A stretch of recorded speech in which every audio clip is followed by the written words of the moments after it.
月升沧海大结局，每个人都有了自己的归宿，除了袁善见。兜兜转转，他还是一个人，没能和心爱的女子喜结连理。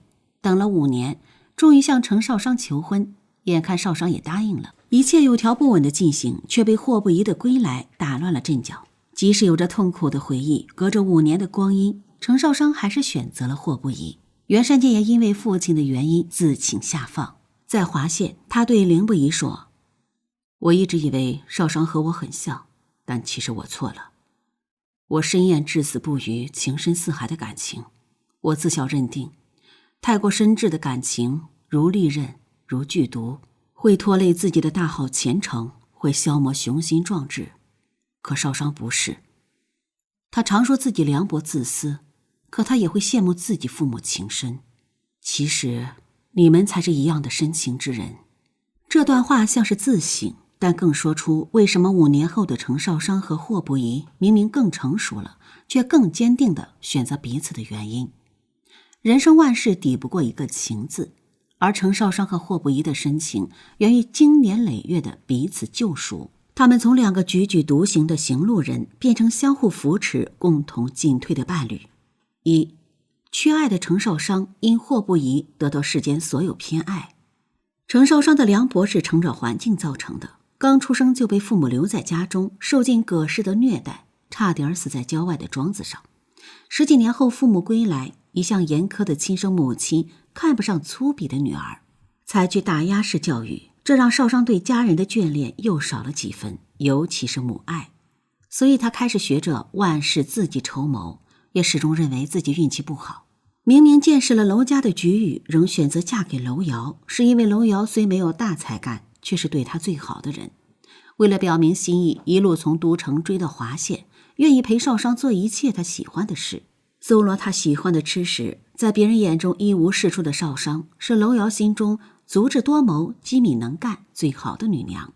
彼时的少商想的是，遇到娄瑶怕是花光了我半生的运气，所以他紧紧地抓住了。可是命运并不打算厚待他，何昭君的再次出现毁掉了一切平和。幸而峰回路转，早就心仪少商的霍不疑，当时还是凌不疑，迅速向程家提亲。这个转折令人措手不及，却成为少商一辈子最好的开始。程少商在宣皇后跟前学习听训，陪伴宣后的日子是他最幸福的时光，不仅弥补了缺失多年的母爱和亲情，还让少商的心性更加宽厚。而霍不疑为了少商，会不顾一切打上御史台，惩治欺负他的人，为了保护他，甘愿冒着欺君的危险出手相助太子，更愿意为了他而妥协，改变自己的行事方法，只为了他开心。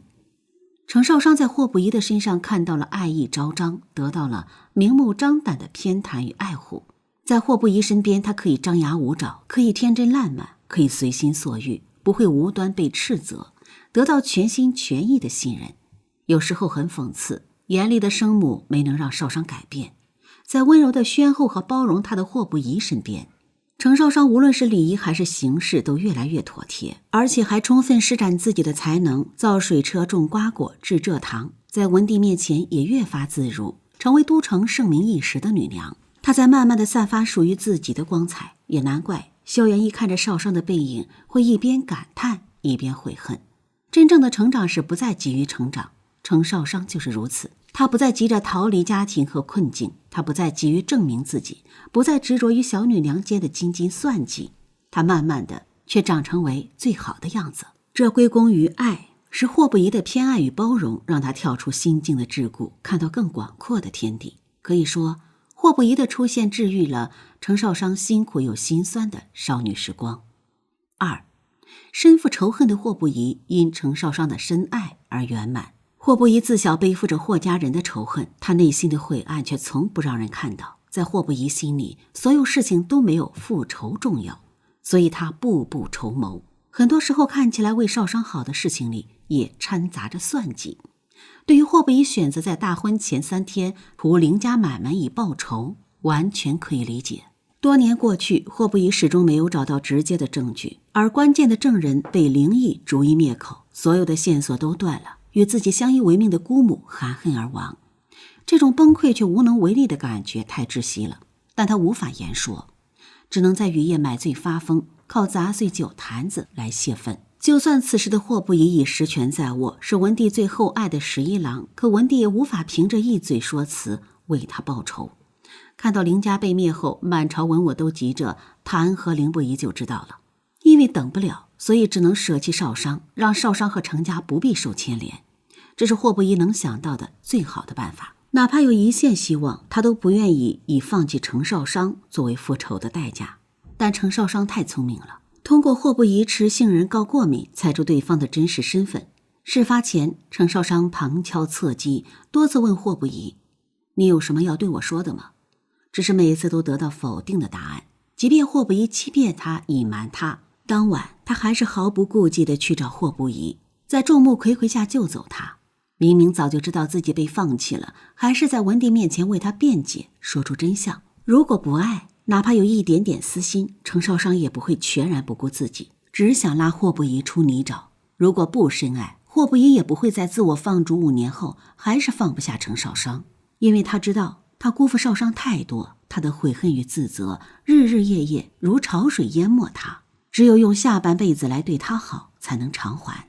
一直以来，霍不疑看着战功赫赫，位高权重，连程老爹都怕他，其实内心孤苦无依，大仇未报，多年筹划，他早就是内外都冷的阎罗。一个数十年如一日被仇恨折磨的人能开心吗？